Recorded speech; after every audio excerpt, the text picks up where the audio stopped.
Has Christianity been a net positive or negative for humanity? If you wander into an online debate between an atheist and a Christian apologist, you may hear an enthusiastic discussion on just this topic, with the Christian arguing that Jesus' teachings led to the development of charity, hospitals, and orphanages, among many other things.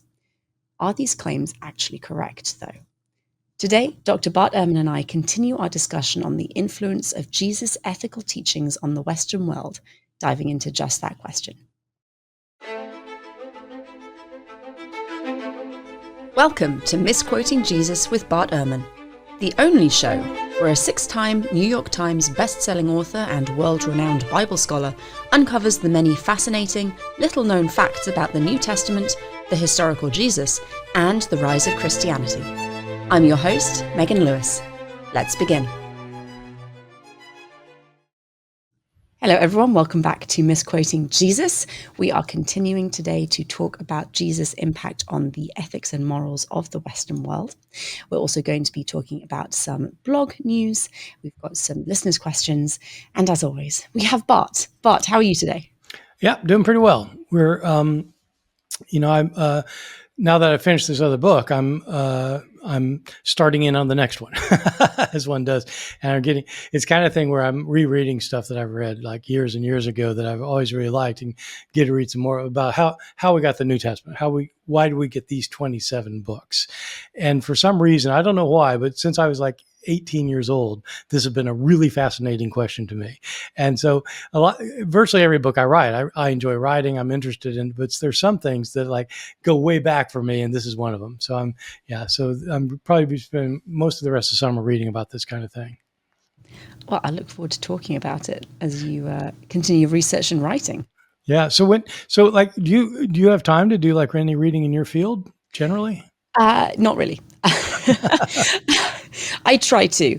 I do try to, and I'm toying with the idea of setting up a digital Hammurabi book club through our Patreon as a way primarily to force myself to actually make time to sit and read, because if I've got someone or a group of people holding me accountable, it's much more likely to get done. Yeah.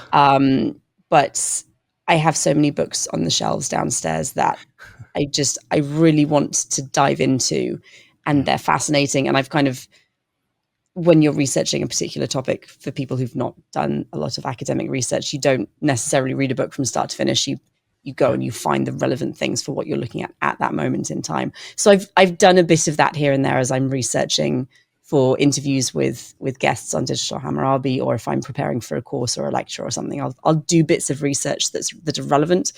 But I have so many books that I want to just sit down and actually go through in their entirety. Yeah. So the answer is not as much as I would like, but I am trying very hard to get back into it. All right. Good. Okay. Do your best. I will. We'll see how it goes. Now, last week, we started our conversation on how Jesus' teachings redirected the moral trajectory of the Western world. And we were looking at kind of like the soup of moral and ethical ideas that was present at the time Jesus was alive and teaching and doing his thing. So just to catch everyone up, Bart, would you explain what Jesus' major innovation, ethical, moral innovation was that was such a departure from what had been thought? Well, there are a lot of things, obviously, but I would say what my book is about. The book's called Love Thy Stranger. The book is about what I think is one of the very top major ones, which was that Jesus taught that altruism was not to be shown only to your to your family and your friends and your neighbors, that doing good for other people was really supposed to be directed toward those who are in particular need. He's getting that from the Hebrew prophets, from the Old Testament prophets. But for him, anybody in need should be an object of our altruism. And so we should be concerned about people, even if they're strangers to us, even if they're enemies. We're supposed to treat them well. In ways that are in their best interest rather than our best interests.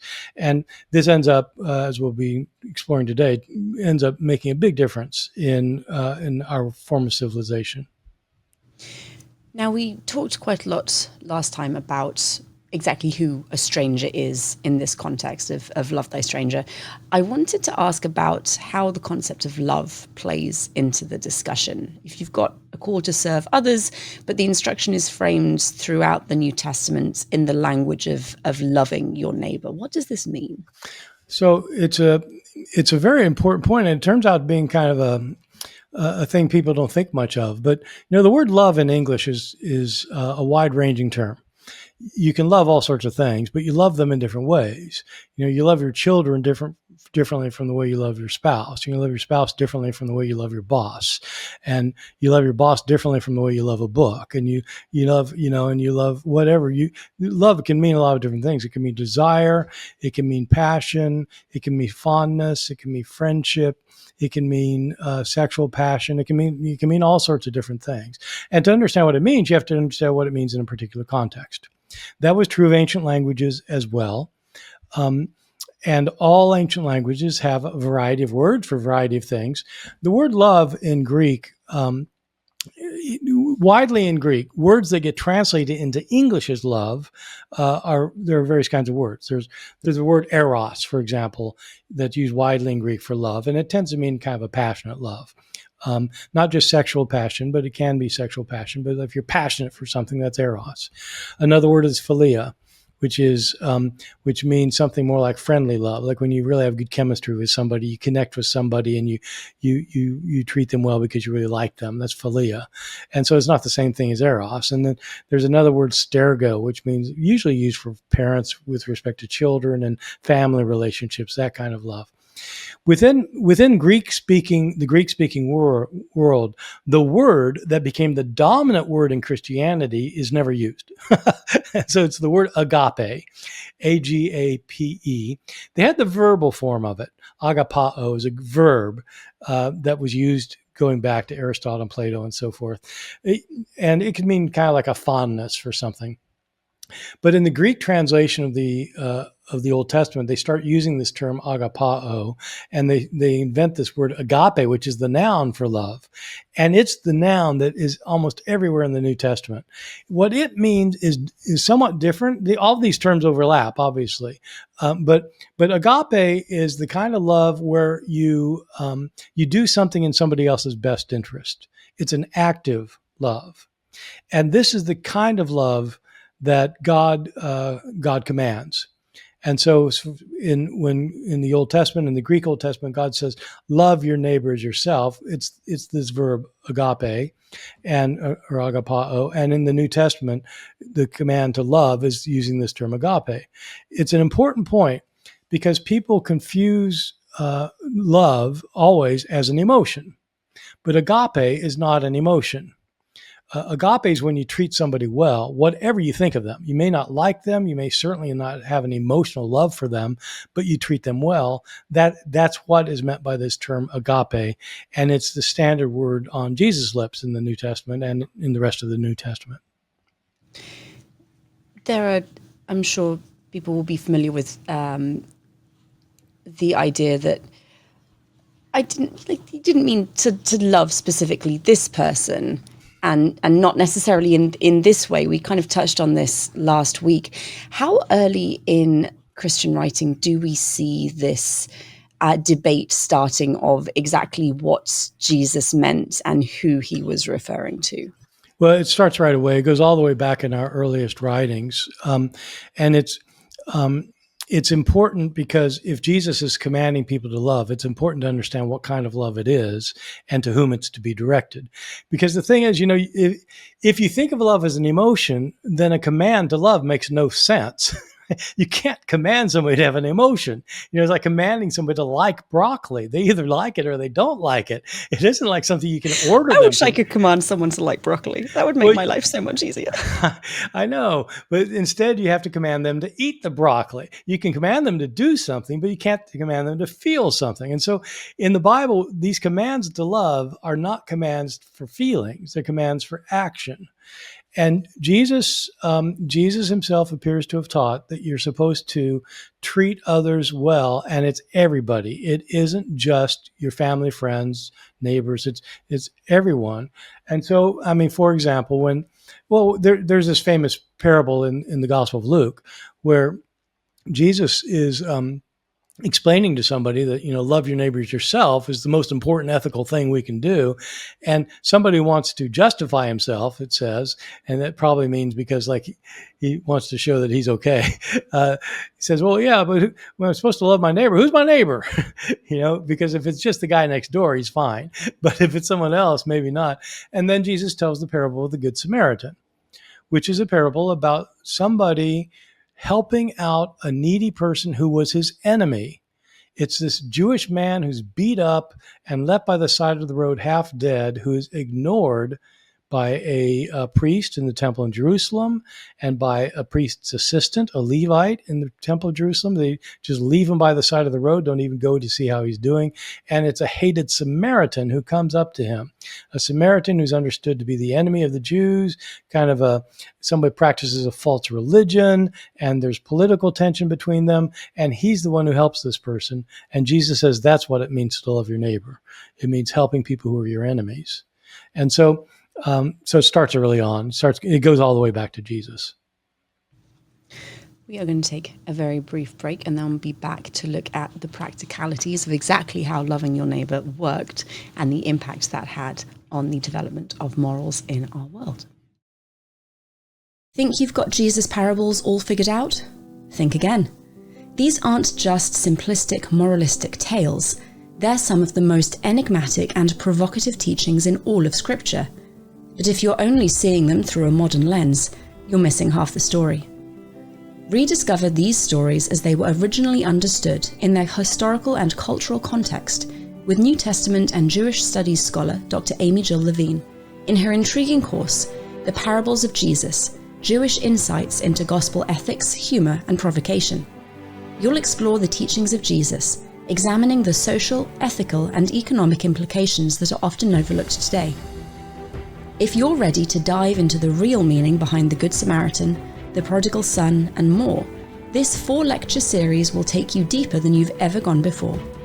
Visit bartehrman.com/parables, that's PARABLES, to learn more or sign up today. And don't forget to use discount code MJPodcast for a special offer.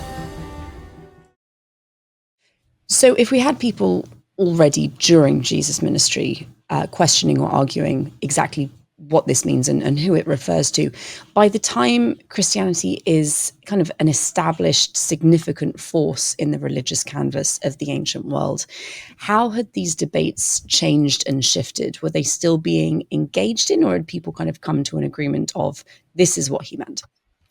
Well, there continued to be interpretations of the meaning of his words because many people had trouble believing he could really mean it when he told people what he really meant. In this passage where we talked about last time, where this person wants to know how he can attain eternal life. And Jesus says that if he wants treasures in heaven, he has to sell everything and give to the poor. He believes Jesus. He walks away. His disciples don't believe. His disciples say, what? How? What? You mean a rich man can't get into heaven? And Jesus says it's easier for a camel to go through the eye of a needle than for a rich person to enter into the kingdom of heaven. And Peter's like, what? How? Then it's impossible. Jesus, yeah, it's impossible. He said, but God can make it happen. But Peter says, well, how about us though? We've left everything. We left our families, we left our wives, our children, our homes, our jobs to follow you. And Jesus affirms him. And he says, that's what you need to do. Anyone who does that will acquire 100 times as many houses and mothers and fathers and things here and eternal life. So he affirms doing this. But it ends up being a problematic passage because it sounds, wow, those disciples are really committed, right? Man, they're devoted and they've given up everything. That's what it means to love your neighbor, give up everything. But when you think about it in an ancient context, these 12 men they had to be the heads of their households, and they were the only ones who made incomes. And so when they left their families, it means they left their family without any money, without any income. That's not good. I mean, how are these people supposed to survive? I mean, it's not, it's, I mean, I don't think it's good. I mean, and so because of the radical nature of this, these issues end up getting debated. We mentioned last time a second century church father, Clement of Alexandria, who said Jesus could not have meant it. What Jesus really meant was don't be attached to your possessions. You can have them, just don't be too attached to them, which becomes then the standard view. So the radical nature of Jesus' teachings ends up getting softened because otherwise it'd be chaos otherwise. But the basic idea that you should behave well towards those who are in need becomes a fundamental Christian teaching. And it becomes a standard idea that we need to help the needy, the poor, the hungry, the homeless. That needs to be our focus of attention, not just on our helping our communities and like building buildings for our communities, or not be helping just our family and friends. We need to help those in need, and that's what ends up making the revolutionary difference. How did this call to care for others outside of your immediate community impact, let's start early, the Roman Empire? How did people start responding to this? And do we see kind of a shift in public consciousness, public behavior towards people who need help? Throughout the Christian tradition in the second, third, fourth centuries, church fathers repeatedly emphasized that it's important to help those in need, and churches start taking collections. Already in the first century, Paul is behind a collection that's going to go to the saints in Jerusalem who are needy, the Christians in Jerusalem were during a time of real hardship. And so Christians start developing this idea of contributing to those who are in need. And we have discussions of this in church fathers of the second, the third, and the fourth centuries. This is unlike anything in the Greek and Roman worlds. People are not going around collecting money for the destitute in the Greek and Roman worlds, but it becomes a Christian thing. And there are debates about how to do it. There are debates about how extreme to be about it. But there are certainly some people who think Jesus really meant it, that he had to give up everything. The people had to give up everything, and others who thought, no, it just means you need to be generous. But either way, you're being generous toward the needy. You might think that, Christians are saying this to show off how moral they are, to contrast themselves with those rank pagans, and that, that really, they're not serious. People aren't really giving away this much. But we actually have some indications from pagan authors that Christians are doing this. The most famous of which is at the end of the fourth century. There was an emperor, Julian the Apostate, he's called. He was a nephew of Constantine, who ended up becoming the emperor about 25 years after Constantine died. And he'd gone back to become a pagan. Julian had, and he tried to convert the empire back to paganism because he could see it's moving decisively towards Christianity. And one of the things he says in one of his surviving letters is that pagans need to be more like these Christians who are helping people out the whole time. Why aren't we doing that? And so this is a pagan who's like complaining because Christians are doing it and pagans aren't. So that's one indication, one of many indications that it had become a widespread thing. Is this the development of what we would understand today as charitable giving? Yeah. So in Greek and Roman antiquity, rich people were expected to give their money away, not just to friends and family, but also the rich people were the ones who supported the cities. And so, like, if somebody were chosen to be the mayor, or the treasurer of the city, they were required to pay for it. they had to fund out a lot of money sometimes, and we have records of people going bankrupt because they had to do it. And but your money then went to municipal projects like building buildings that were needed, or building an aqueduct, or putting on a gladiatorial show, or you had to do things. When Christians started taking over the empire, they said that the rich people should not give to the municipality or just to those close to them. They should give to the needy. And so the funds get redirected. And so it moves away from this idea of supporting the city to supporting the needy. And so it becomes almsgiving. giving alms for the poor. And that becomes a major emphasis within Christianity. And the other emphasis is that everybody can give something.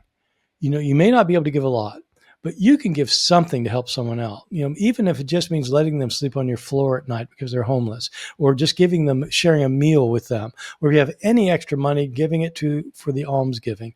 And so this becomes the kind of regular motif within Christianity. Everyone can give something, and people need to give as much as they can, and it's to go to those who are in need. How do we see this influence the development of things like hospitals and orphanages? That's less giving financially, but still caring for people who need care. Yeah, in some ways it's both, I guess. I'll tell you, I had no idea about this until 5 or 6 years ago. I really didn't realize how significant this idea of giving was for the development of Christianity and for institutions that we're just accustomed to today. Frankly, I had no idea, but Christians invented public hospitals in the West. They didn't exist in the Greek and Roman worlds. In the Greek and Roman worlds, there certainly were physicians. We have writings, lots of writings by physicians, but physicians were for rich people who would hire them privately. Most people couldn't afford that, but they had care in their homes. And so people, just simple nursing will often help somebody who's sick. And so what ends up happening, this is thoroughly documented. It's not really a disputed thing, as it turns out, even though I didn't know about it. In the middle of the 4th century or so, there were Christian communities started forming that were monastic communities, where monks, starting out with men, would come together in community and isolate themselves from the rest of the world, and to practice their holiness. And so, there'd be lots of prayers, and there'd be rules and regulations and worship and work, but they'd be isolated from society at large, which meant that if they'd come from a rich family, they no longer had access to private doctors, and they didn't have access to family care because they'd shunned their families to be in these monasteries. Monasteries in the 4th century started developing kind of sick rooms, sick areas where professionals could take care of the sick within the monastery. And then in the middle of the 4th century, they started expanding these to build buildings for other people who were sick. And this is the beginning of public hospitals in the Western world. It started with monasteries in the 4th century. We can actually date and place where this happened. And so once Christians started realizing we need to take care of those in need, and the church is growing, so they start having funds, they start realizing, we have this problem they've always had this problem with widows.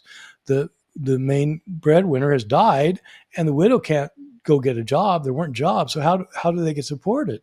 Well, they started providing places, support for widows. And what about orphans? They started building orphanages. What about people who are desperately poor? You start building poorhouses. What about the elderly? They started building elderly homes. All of these things are taken for granted today by us. And every one of them is a Christian invention in the West. I didn't have any idea, actually, that all of those different things were innovations of Christianity. Who knew? We don't see anything similar in the ancient world? Well, so, there may be things like that in Eastern countries, I don't know. That didn't influence. So, for example, some people, well, what about Buddhists? They're doing a lot of good things. And yeah, absolutely. Hindus, other religions in the East, yes, that's right. But these are not things that influence Christianity. Christianity's these developments can be shown to be historically internal to Christianity. And they were not found in the Greek and Roman worlds until Christianity came along. And so even the idea of having private charities to help disaster relief, Christian invention, governmental assistance to those in need. You start getting that already with Constantine. You don't get much with Constantine at all. But toward the end of the 4th century, governments start intervening somewhat for those who have needs. The government starts contributing in isolated times and places. It becomes kind of the standard thought that, of course, if you've got funds, you should help those in need. And when you read Aristotle, or you read Seneca, or you read any of these ancient Greek and Roman philosophers, they do not say you need to take care of the destitute. The ancient Greek and Roman philosophers agreed that money could be a problem, But it wasn't a problem for us the way it is for us. For ancient moral philosophers, the problem with money is it could hurt somebody's personal character, right? It could make them greedy and miserly and mean spirited. They're not pleasant to be around. That's not good. And so the problem with wealth in the ancient world was for the wealthy. They didn't have a problem with the fact that somebody else is starving to death over here, or if they did, they didn't ever talk about it. And they actually talk about not giving them money. Whereas Christianity comes along, it's just the opposite. The problem is not the wealthy for the wealthy you have, but the problem is wealth distribution. You have these poor people who are starving to death, and you're living like a king. That's not right if you're a follower of Jesus. Would you say then that on the whole, Christianity was more of a positive than negative development for human history? I get that question a lot, and I'll expound on my answer here. But normally I say, "Yeah, no way to know." Yeah. How can you say? I mean, I deal with this in my book. The last couple of chapters, I have to get into this. Did Christianity make the world a better place or not? And the reason it's complicated is because everything in culture is complicated, and everything complicated in culture because culture is made up of people, and people are complicated. So many Christians that I know, that I grew up with, thought that Christianity brought a civilizing influence into the Roman world, that they were a bunch of pagans, they didn't have any morals, they didn't have any values, they had these crazy religions, and Christianity improved everything. It turned the world into monotheism. It emphasized the need for loving one another. It brought ethics into the world, etc. And many people I know still think that Christianity was a civilizing force.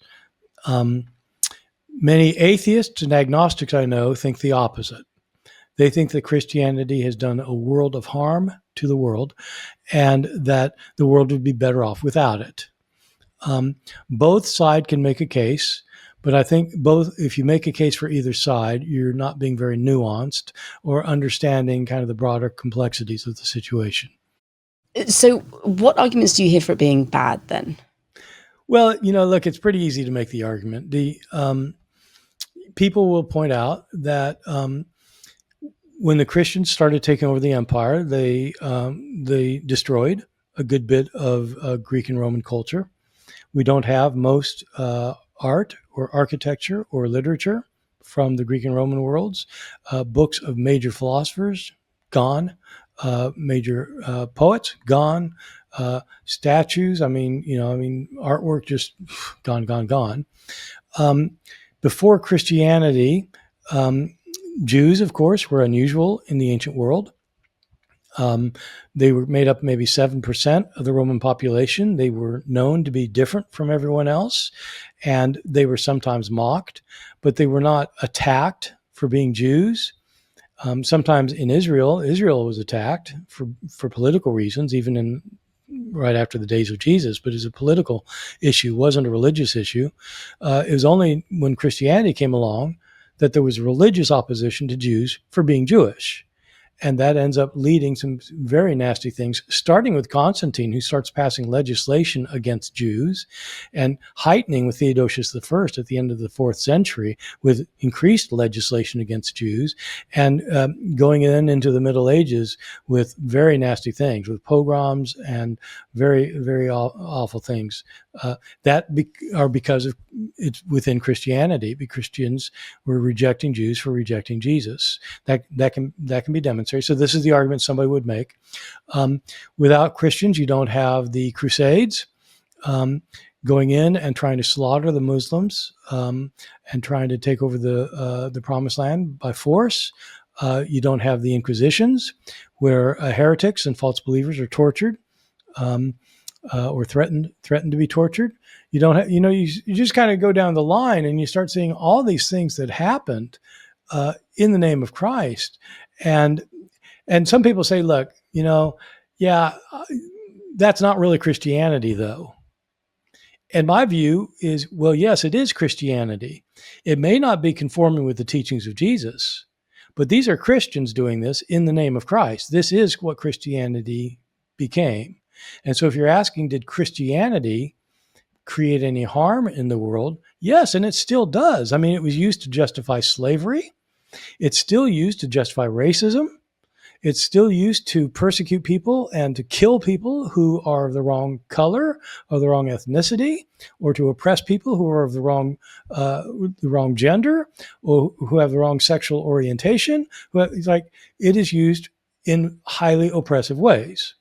And so, if you think those oppressive ways are good for the world, okay, but a lot of us think those things are not good.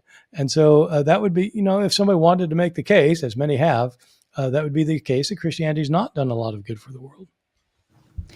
How do people then try and answer that and say, actually, no, here's all the great stuff it's done? So, again, it's easy to be kind of on one side or the other. A lot of people I know are on one side or the other, but both sides make good points. And so the other side is also has a lot to say.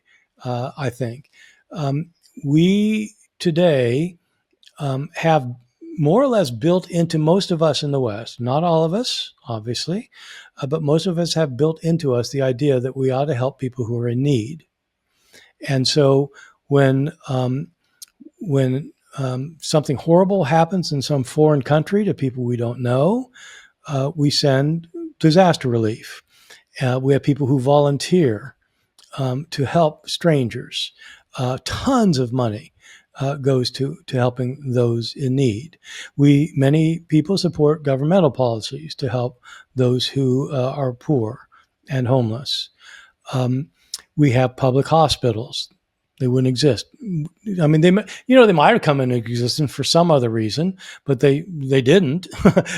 Christians are the ones who invented them. Orphanages, poor people's homes, homes for the elderly who can't take care of themselves and don't have any family to help them. Famine relief, projects to provide housing for people. Just go down the list of things that have been provided. These are Christian inventions. And so they're all rooted ultimately in the teachings of Jesus. It's not that most people are literally following the teachings of Jesus. I don't personally know anyone who truly follows the teachings of Jesus. I know some who come close, but the ones I know who've come close are Greek Orthodox monks living in monasteries in the middle of nowhere. Most people I know have a house and, some TV sets and some iPhones and car or two and can eat out. And, well, that's not selling everything and giving to the poor. And, that's not giving everything. That's not being willing to be crucified with Christ. That's trying to, live a pretty good life now, which I'm not against. I'm for it. I mean, I haven't sold everything either, but I'm just saying they're not following what Jesus actually taught. But many, many people, whether they're Christian or not, think that the basic heart of Jesus' teaching actually is valuable and needs still to be implemented, which is that when we see somebody in need, we should try to help them. And almost all of us could do more. Many people feel guilty about it. Some don't give a damn. But that sentiment is not rooted in the human DNA that we got from prehistoric times. This was not found in Greek and Roman culture before Christianity. This feeling we have to help others comes from Christianity. And I think that part of it is very good. And so for me, the question isn't so much, which one is right, that that Christianity produced so much harm in the world and should be gotten rid of, or that Christianity produced so much good in the world and so should be supported. It's not which side is wrong. The better question is whether either one of them, it's not which is wrong and it's right. It's like, which one is neither wrong nor right? they're both right and they're both wrong. And so it's really something in the middle. I think Christianity's done a ton of good and it's done a ton of bad. I think the world would be a better place if people did try to follow Jesus' teachings more, including the Christians, by the way. I think it would be a better place because the basic teachings of Jesus are fine. Help people in need. If we can't answer the question, was it net positive, net negative? Do you think we can at least say that Christianity has gone some way towards making the Western world a more moral place? Well, of course, it depends on what's considered to be a higher form of morality.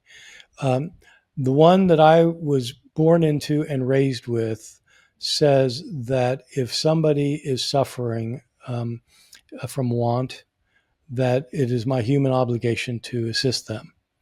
Um, it seems very strange to me that our cultural roots did not teach that. This was not taught in the Greek and Roman worlds. Um, you will not find a chapter on this in Aristotle's Nicomachean Ethics. You won't find letters about this by Seneca or by Cicero. You won't find discussions of it but in Epicurus or Epictetus. These are not things that they were interested in. They were the central things that much of the Hebrew Bible was interested in. And because of that, there were central things that Jesus was interested in. And for Jesus, it wasn't just within the community, it's throughout the whole world. I inherited that sense of morality. Of course, I consider it to be the best morality. Everybody thinks the morality they support is the best morality. Otherwise, they would take somebody else's morality, right? And so, I mean, if you thought somebody else had a better view of ethics, you'd adopt their ethics. But this is the morality that I'm born with. And I think that ultimately this morality does come from the teachings of Jesus, who got it from Judaism, but he transformed it in the way that's made the difference in the Western world because it was his followers that took over the Western world. And so I'm reluctant to, I do not, I mean, I'm joking about my morality being better than anyone else. I really, because I don't make those judgments. I do not think that I'm more moral than somebody who lives in Nepal or someplace who's not a Christian at all. But for me, this is what it means to live as a human. To not only to try and be a happy person, be content with my life, and to do the best I can in my life for myself, but also for others, for family and friends, but also for those in need. And I think that sentiment that I have came from the teachings of Jesus, ultimately, historically. Bart, thank you very much. I'm sure we'll touch on this topic again as we get closer to your book publication date. We are going to go to some upcoming events, and then we have a whole host of listeners' questions. Welcome to our upcoming highlights and events segment, where we catch up on Bart's courses, community updates, and all the latest news from the Biblical Studies Academy and beyond.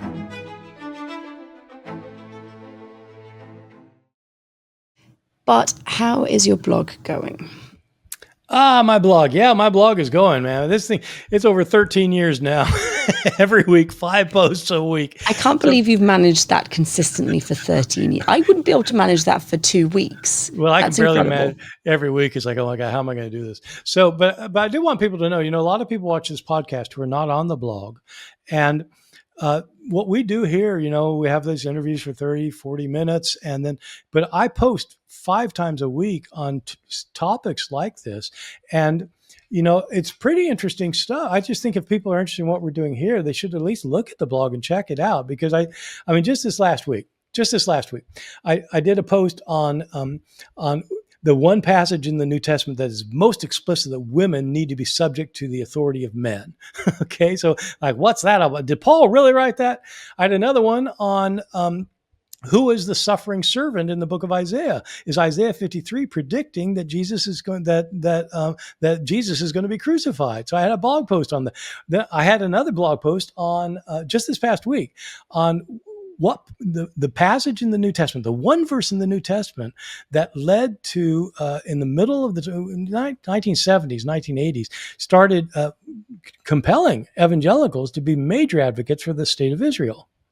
That's interesting. What is that verse, and why is it there?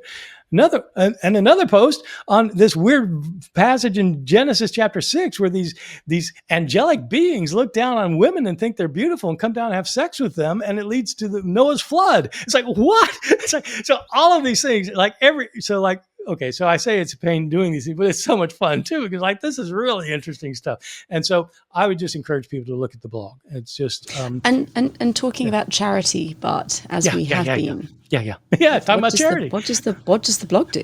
Well, that's it. I mean, this for me, it's a charitable enterprise. There's a small membership fee. People can join at various levels and get more and more perks, or fewer and fewer perks, whatever they want.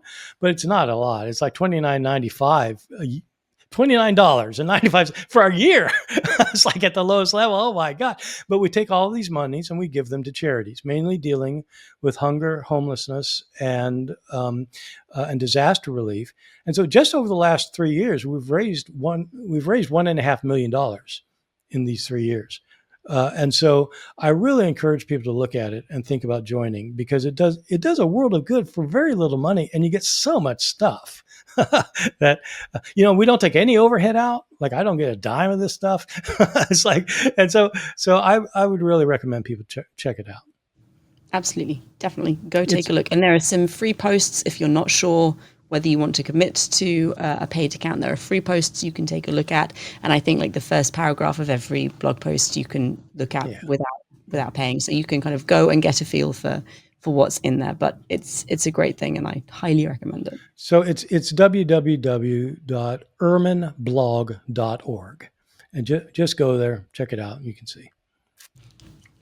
Okay, we have some listeners' questions, Bart. Now it's time for Questions from Listeners, where Bart answers real questions submitted by Misquoting Jesus fans. If you'd like to submit a question for future segments, please visit bartehrman.com/askbart.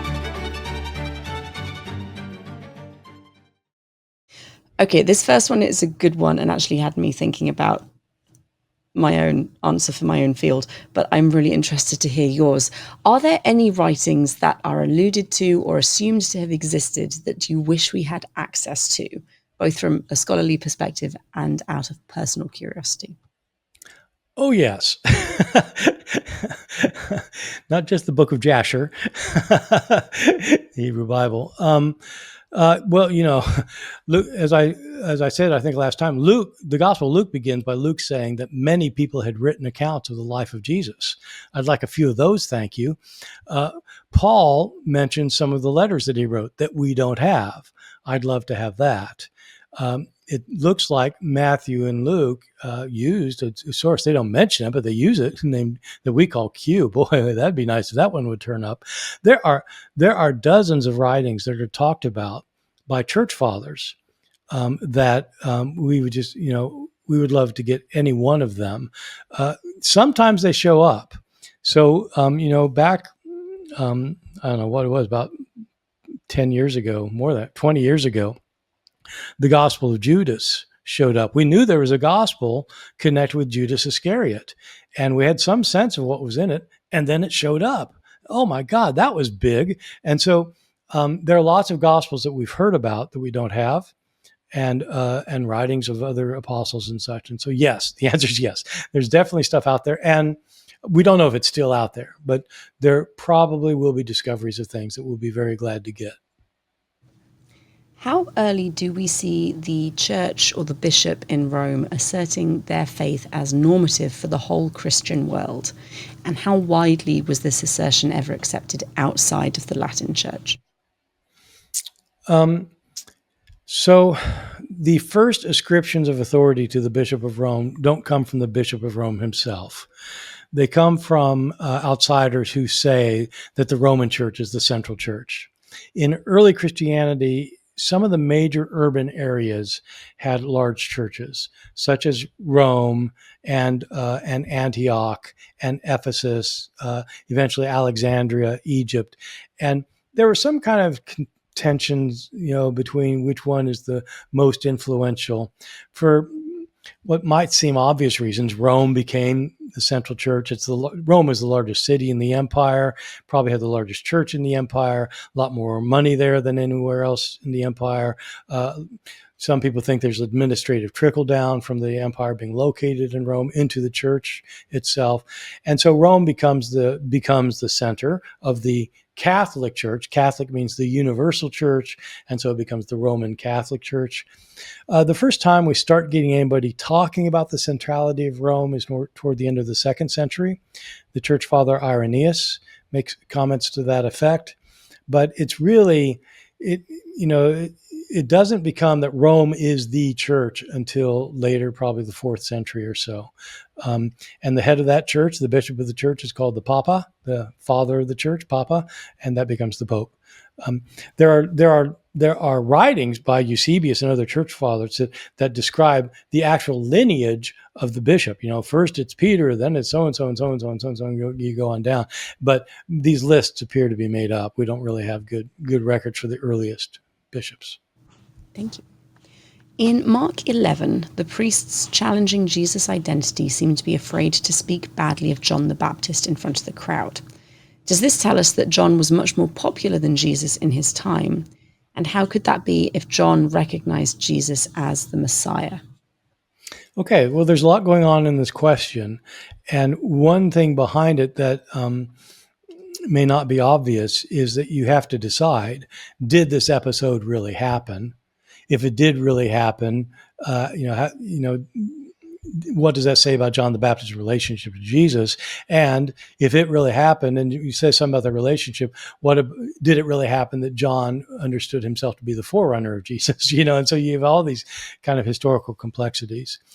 I think what the story shows is that that in Christian circles, it was understood that John the Baptist was a prominent figure.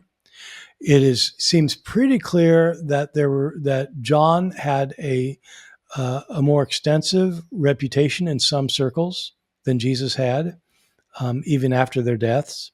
Josephus, the first century Jewish historian, devotes more space to talking about John the Baptist than he does to talking about Jesus, and he doesn't connect the two at all. So I think what's going on here is I don't think there are good grounds for thinking this confrontation actually happened. But what the story presupposes is that the Jewish authorities recognized that John the Baptist was sent from God, and they can't say they thought that, and they can't deny it either. And so Jesus has set a kind of a trap for them. But I don't think that, since I don't think the episode probably happened, I don't think it tells us anything about their relative relation to each other historically. Thank you. And last question. At what age do scholars estimate the disciples to be during their time with Jesus? I saw a video claiming they were teenagers, but that seemed strange considering Jesus is usually thought to be in his 30s during his ministry. Well, the answer is we don't know. And if a video tells you they're teenagers, the person's making it up. There's no sort. This is not the kind of information we have.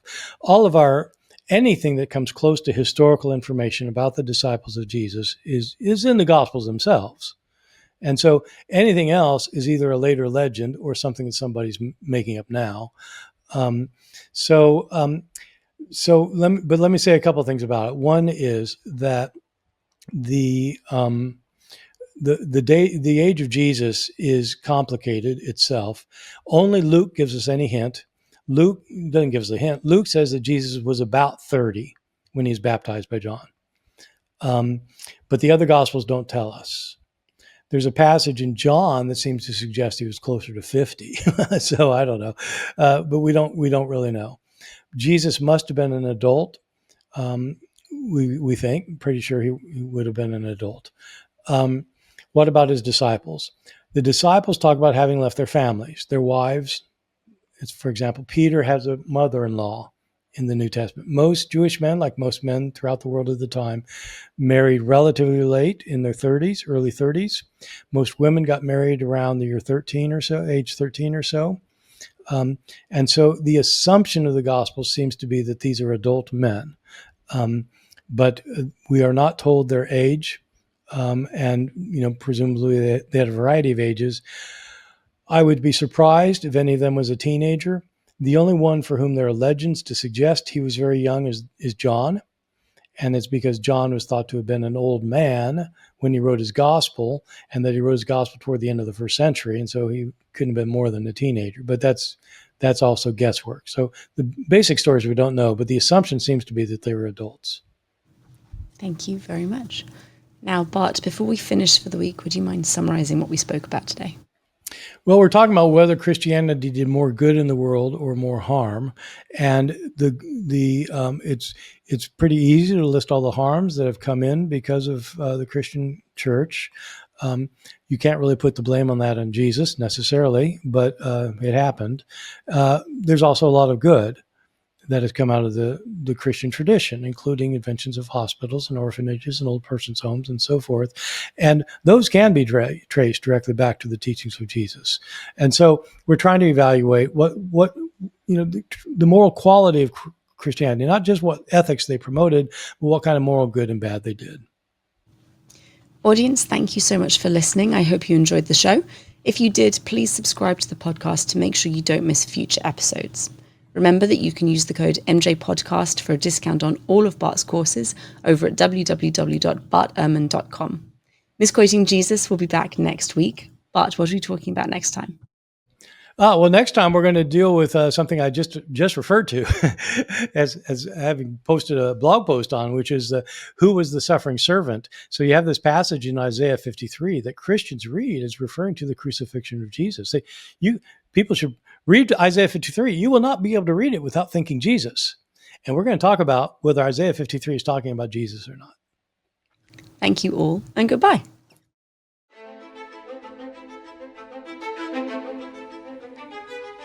This has been an episode of Misquoting Jesus with Bart Ehrman. We'll be back with a new episode next Tuesday, so please be sure to subscribe to our show for free on your favourite podcast listening app or on Bart Ehrman's YouTube channel so you don't miss out. From Bart Ehrman and myself, Megan Lewis, thank you for joining us.